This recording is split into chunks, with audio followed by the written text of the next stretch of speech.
Hello, hello, hello, good people. I am back on your screen. And today I got a long form for y'all.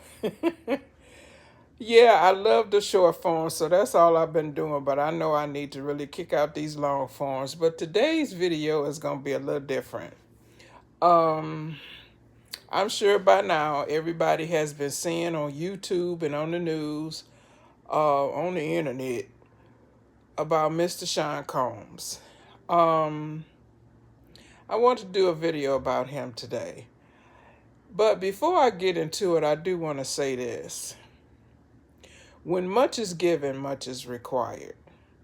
And I say that to say, when you are highly blessed with power, money, gifts, much is required.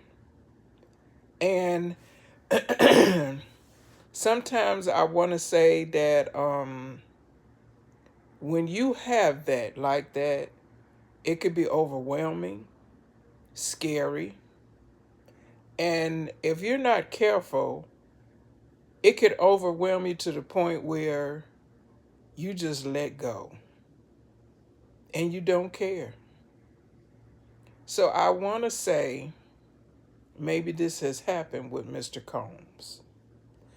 I want to go back a little bit and read, because I did write some stuff down, the younger years with Mr. Combs up into his current situation now. It's only 2 pages.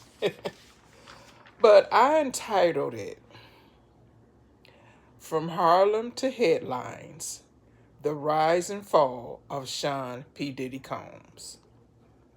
Sean Combs, better known by names like Puff Daddy, P. Diddy, or simply Diddy, was born November 4th, 1969 in Harlem, New York.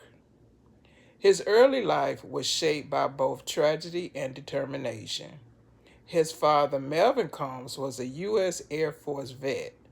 He was murdered when Sean was 2 years old.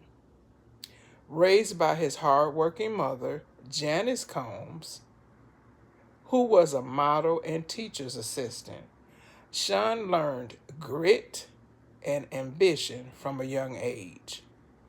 Diddy attended the prestigious Mount St. Michael Academy and later went to Howard University, but dropped out to pursue music full-time. His big break came when he was an intern at Uptown Records, where he made a name for himself. By 1993, he launched his own label, Bad Boy Records.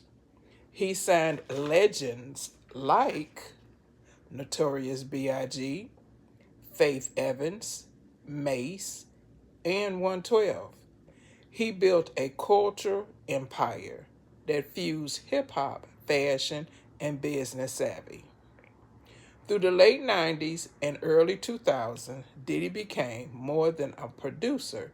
He became a mogul. Launching the Sean John clothing line, Ciroc Vodka partnership, Revolt TV, and more. But as the spotlight grew, so did the shadows. In recent years, Sean Combs has faced a stunning downfall. Multiple civil lawsuits accusing him of sexual assault, human trafficking, abuse, and drug involvement. As of June 2025, legal experts believe he could be facing decades in prison. If found guilty, if convicted on all federal counts, including sexual trafficking and drug-related crimes, Diddy could spend the rest of his life behind bars. It's a dramatic fall for a man who once declared, "Can't stop, won't stop."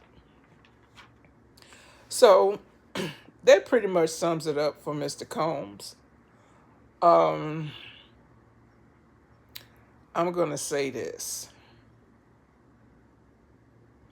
When I see cases like this, or whatever the case may be, it makes me think, I don't know if anyone else thinks like this, but it makes me think, what happened? You were abundantly blessed with power, money, gifts to help others. Not saying he hasn't, but he could have left a legacy of greatness, helping young upcoming entertainers. So this is why I say, what happened?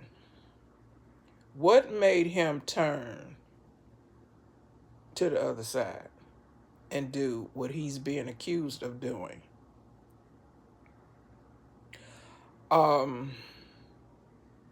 I do believe that the family needs prayer.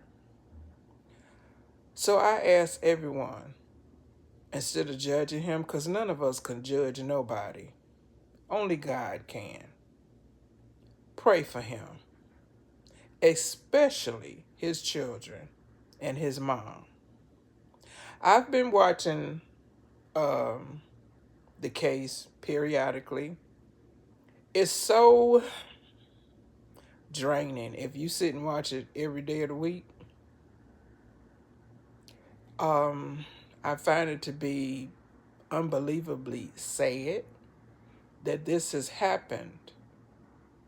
But I guess when you dibble and dabble out there like that, karma's bound to find you some way or another. I saw his twins' daughters. I can't think of their names right now. They're gorgeous. Coming out of one of the hearings, and one of them was crying. It touched me so much, you know. It's just so unbelievably sad that they don't have to, but they want to be there to support the dead. But they sit through, listening through all of the negativity that's being said about their father. And I'm sure his sons have, their time as well. Or they feel a certain type of way about what's going on. But the only one who has the last say so is God. God has the last say so in this whole situation.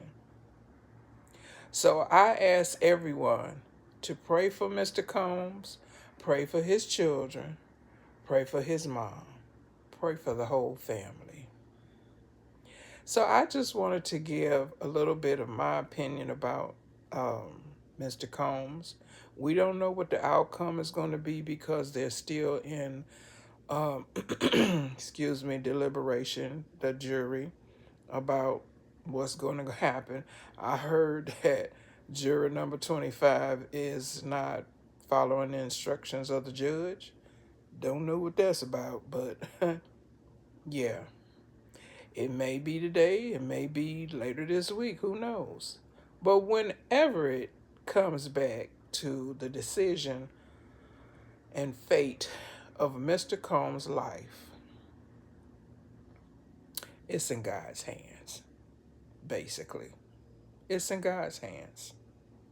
So, with that being said, guys, I thank you so much for tuning in to my channel. Don't forget to subscribe, like, and turn on your notifications. I'll be back again with another video. I love you guys so much, and thank you. And also, I'm really happy about it. I have 911 subscribers. I love each and every one of you guys, so thank you so much. You must be liking my shorts. All right. See you guys in the next one. Bye.